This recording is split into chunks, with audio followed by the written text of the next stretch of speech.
पंजाब केसरी में आप सबका स्वागत है। मैं हूं चंद्रशेखर धरनी। हरियाणा के अंदर सरकार क्या अल्पमत में है, क्या अल्पमत में होने के जो दावे किए जा रहे हैं वो हकीकत है, क्या इस दौरान हरियाणा विधानसभा में अविश्वास प्रस्ताव लाया जाना चाहिए, लाया जा सकता है, ये सब ऐसे ज्वलंत प्रश्न है जो मार्केट में घूम रहे हैं। सत्यता कितनी है, क्या हो सकता है, संवैधानिक क्या प्रक्रिया है, नियमों में क्या कहा गया है, ये सब जानकारी आज लेंगे हम राम नारायण यादव जी से। राम नारायण यादव हरियाणा विधानसभा के स्पेशल सेक्रेटरी रिटायर्ड हैं और पंजाब विधानसभा में एडवाइज़र के रूप में काम कर चुके हैं, यानी विधानसभा की गतिविधियां और कार्रवाइयों पर इनकी विशेष पकड़ है। यादव जी स्वागत है पंजाब केसरी में। धन्यवाद जी।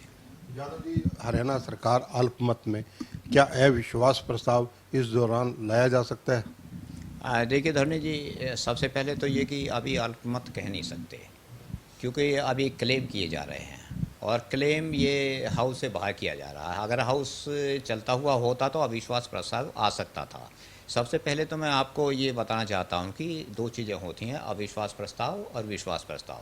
अविश्वास प्रस्ताव एक सब्स्टेंटिव मोशन है जो हमारे रूल्स में भी दी हुई है, और विश्वास प्रस्ताव ये एक जनरल मोशन है जो एक साधारण है, और इन दोनों में बहुत फ़र्क है। इसी वजह से इसको नो कॉन्फिडेंस मोशन को प्रेफरेंस दी जाती है, जो रूल में भी दी हुई है। लेकिन जो आपने कहा कि अविश्वास प्रस्ताव आ सकता है, तो इस स्टेज पर अविश्वास प्रस्ताव नहीं आ सकता, क्योंकि सदन सेशन में नहीं है। इस टाइम पर विश्वास मत आने की स्थिति पैदा होगी, और वो भी तब जबकि अपोजिशन गवर्नर साहब को ये कन्विंस कर देंगे कि सरकार अल्पमत में आ गई है और हम सरकार बनाने की पोजीशन में, हमारे पास इतने सदस्य हैं। तो अभी ये हवा में बात चल रही है, अभी ये पब्लिक में बात, हवा का मतलब पब्लिक में बात चल रही है, और जब ये कागज़ पर रियलिटी में बात आएगी उस टाइम पता लगेगी पोजीशन क्या है। फरवरी में अविश्वास प्रस्ताव कांग्रेस ही सदन पे लेके आई थी, वो बुरी तरह गिरा था। 6 महीने के अंदर क्या दोबारा अविश्वास प्रस्ताव या विश्वास मत लाया जा सकता है? हाँ देखिए, ऐसे जैसे अभी मैंने पहले बताई कि अविश्वास प्रस्ताव का तो रूल है, अविश्वास का नहीं है। लेकिन अविश्वास प्रस्ताव या विश्वास प्रस्ताव के लिए कोई ऐसी कंडीशन नहीं है कि वो एक सेशन में नहीं आ सकता, या एक सेशन में दूसरा नहीं आ सकता, या 6 महीने में से पहले नहीं आ सकता। ऐसा कुछ नहीं है। एक सेशन में भी दूसरा विश्वास या अविश्वास प्रस्ताव आ सकता है, बशर्ते सिर्फ उसकी एक कंडीशन ये है कि पहले अविश्वास प्रस्ताव के अलावा किसी दूसरे मुद्दे पर आना चाहिए। अगर उसका दूसरा इशू मैटर मुद्दा दूसरा है, तो दूसरा कॉन्फिडेंस या नो कॉन्फिडेंस मोशन भी उसी सेशन में भी आ सकता है। 6 महीने तो बड़ी बात है। क्या अतीत में कभी ऐसा हुआ है कि तुरंत ऐसे अविश्वास प्रस्ताव या विश्वास मत आए हों, सरकारें गिरी हों? नहीं, दो चीज़ें हो गई कि अविश्वास प्रस्ताव तो ऐसे आए हैं, लोकसभा में आए हैं कि हाँ, तो विधानसभा में अभी ऐसी स्थिति, अविश्वास प्रस्ताव आए हैं या एक सदन में कई, लेकिन वो क्योंकि एक साथ ही आए हैं, इशू एक ही था, तो उनको एक ही कर दिया गया था, जो मैंने अभी पहले बात बताई। ऐसे कई आए, और सबसे पहले तो हमारी जब सबसे पहला इलेक्शन के बाद ही जो पहली सरकार थी, यानी दूसरी असेंबली थी, उसमें दो आए थे चौधरी, शायद सुल्तान सिंह जी की तरफ से थे और एक डॉक्टर मंगल सेन जी की तरफ से था। तो लेकिन उनके इशू सेम ही थे, तो इस वजह से उनको एक ही कर दिया गया था, पर वो पेश नहीं हुआ था। तो ऐसे आते रहे हैं, अगर मैटर एक है तो उनको एक ही कर दिया जाता है, अगर दो पैर अभी अलग अलग कभी एक साथ हरियाणा में नहीं आए। हरियाणा में जेजेपी डिप्टी सीएम जो रहे हैं दुष्यंत चौटाला, आज उन्होंने भी डिमांड की कि कांग्रेस आगे बढ़े और अविश्वास प्रस्ताव लाए।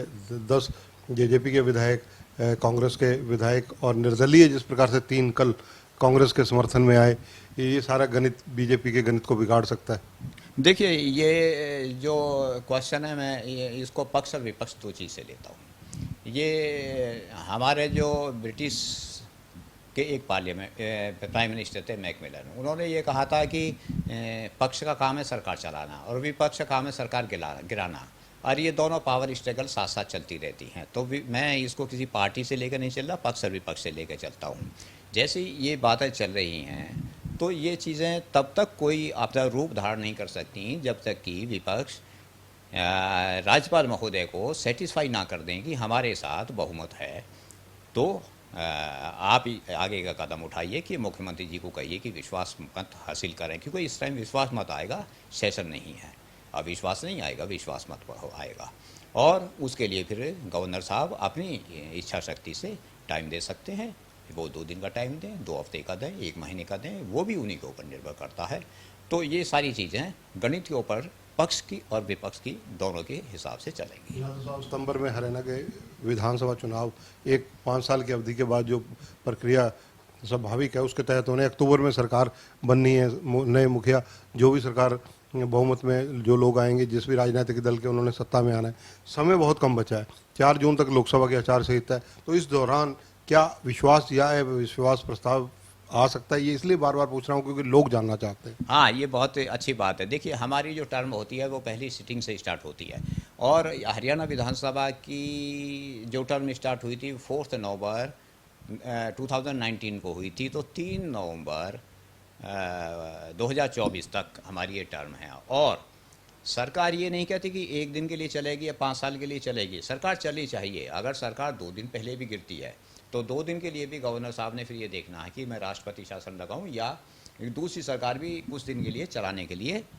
2 दिन तो मैंने वैसी एग्जाम्पल दी, अगर 1 महीने की बात होती है तो राष्ट्रपति शासन लगाने से पहले राज्यपाल महोदय देखते हैं कि कोई ऑल्टरनेटिव है सरकार चलाने का, उसको वो तलाश करते हैं। और ये हमारी कन्वेंशन भी है और ऐसे होते भी आए हैं।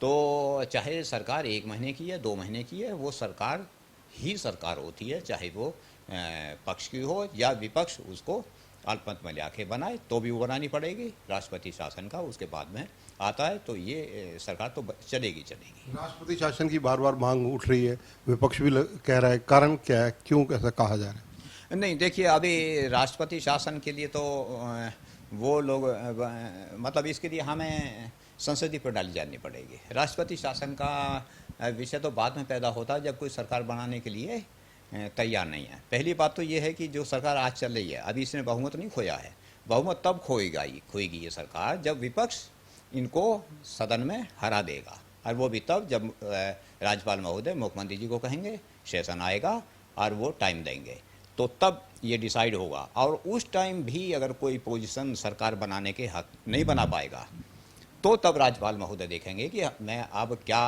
और एक मौका किसी को दूं या अब मैं राष्ट्रपति शासन लगाऊं। धन्यवाद। तो ये है रामनारायण यादव, बहुत सरल शब्दों में इन्होंने कई चीज़ों का जवाब दिया। यानी सबसे पहला जो लोग जानना चाहते हैं कि 6 महीने में क्या रहते हो चुनाव में, तो ये अविश्वास प्रस्ताव या विश्वास मत लाया जा सकता है, तो इनका जवाब रामनारायण यादव जी ने दिया कि आ सकता है।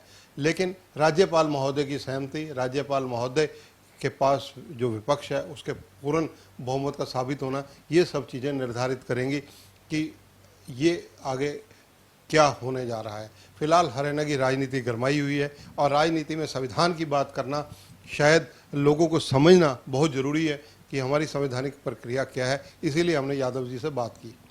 कैमरामैन संजय सिंह के साथ चंद्रशेखर धरनी, पंजाब केसरी टीवी, चंडीगढ़। हमसे जुड़े रहने के लिए हमारे YouTube चैनल को सब्सक्राइब करें और नई वीडियो की नोटिफिकेशन के लिए बेल आइकॉन को दबाएं।